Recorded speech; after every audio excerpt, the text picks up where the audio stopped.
for letting things get to the point they did, and I'll watch more closely in the future. Question number 2, the Honourable Annette King.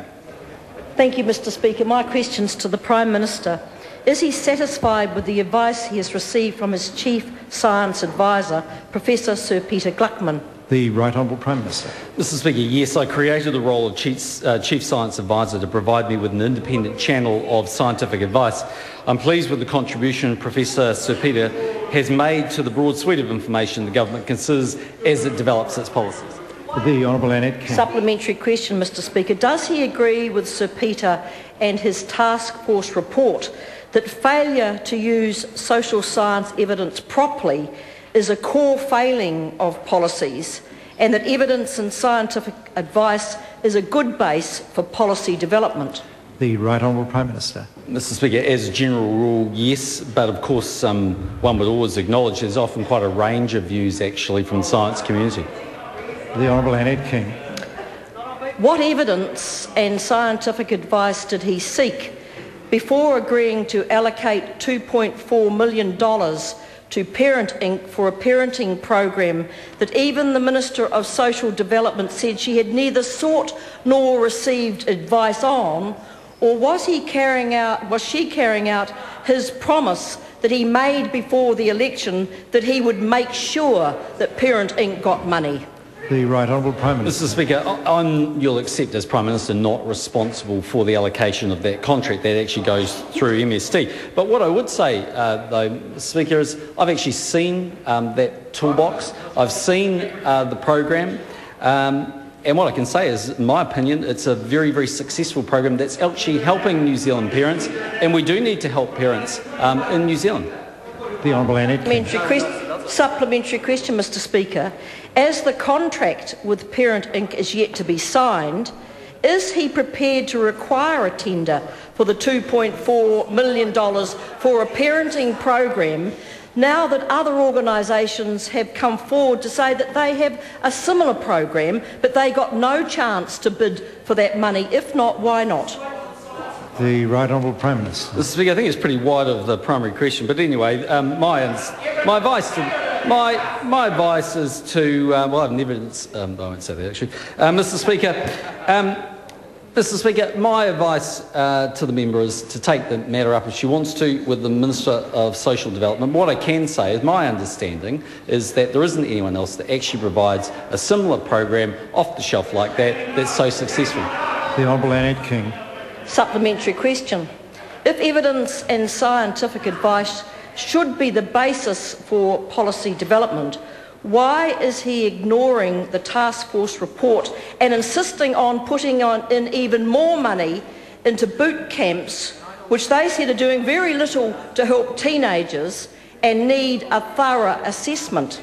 The Right Honourable Prime Minister. Mr Speaker, I don't agree with the member's proposition. For a start, of the military activity camps, which the member talks of, the military activity camps actually have had the first cohort go through. There will be an evaluation. Actually, it's a little too early to evaluate them because they're still in the middle of their participation. But, Mr Speaker, I would draw the member to a letter I just received on the 26th of May from the Principal Youth Court Judge, Andrew Beecroft. And what Judge Beecroft goes on to say, and I quote, is military activity camps a success. Cautiously, they could be expanded into 2 of the remaining 3 residences, Wiri and Palmerston North, which are located close to military training facilities. He also goes on to say about the number of fewer people going before the youth court. Mr Speaker, I would tend to take the view of Andrew Beecroft, who knows what he's talking about, as opposed to the member who hasn't got a clue what she's talking about.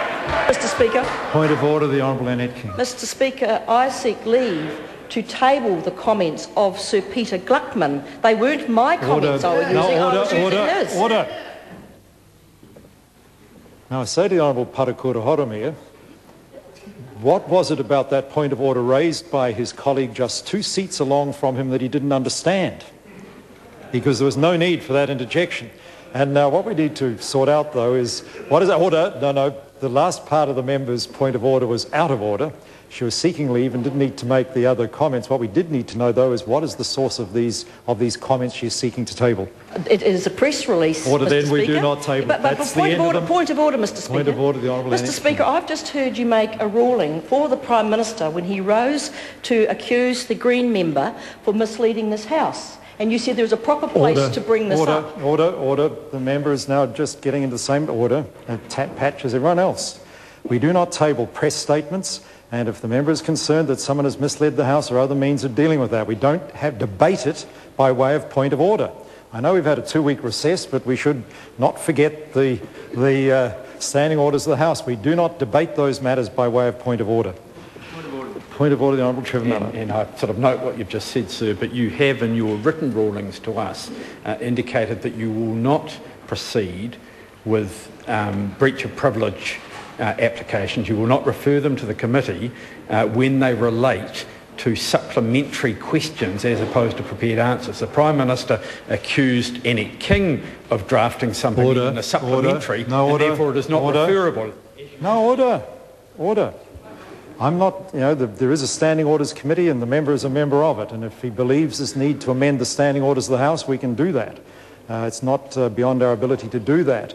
But the only reason why, if the issue raised earlier on today was about deliberately and willfully misleading the House. Supplementary questions, it's considered traditionally in this House, are not of such a formal situation to normally be considered to be intended to deliberately mislead the House. They can at times, I accept, accidentally mislead the House. And if there's a gap in our standing orders, there's the chance to deal with that. But we're certainly not going to debate these matters by way of point of order.